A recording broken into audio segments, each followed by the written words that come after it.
অবশেষে আমরা বাড়ির পথে দুই বোন রওনা দিয়ে দিয়েছি একটি শেয়ার বাইক নিয়ে। এলাকায় ঢুকতেই চোখে পড়ল ঘূর্ণিঝড় রিমালের তাণ্ডব। কি পরিমাণ ধ্বংসস্তূপ তৈরি করেছে গোটা বরিশাল ডিস্ট্রিক্টকে, তা না দেখলে বোঝানো সম্ভব না। বড় বড় গাছ, আম গাছ, কাঁঠাল গাছগুলো উপড়ে পড়েছে পানির উপরে বা রাস্তার উপরে। রাস্তার সংস্কারের কাজ চলছিল, গাছগুলো সরানো হচ্ছিল, বড় বড় নৌকার মাধ্যমে গাছগুলোকে সরিয়ে নেওয়া হচ্ছিল এক জায়গা থেকে অন্য জায়গায়।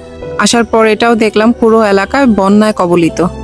এই সেই রাস্তা, 25 বছর আগে আসছিলাম। রাস্তাটা কাঁচা ছিল তখন, পাকা হয় নাই। চাচাতো ভাই চাচাদের সাথে এই রাস্তা দিয়ে হেঁটে হেঁটে বাজারে যেতাম।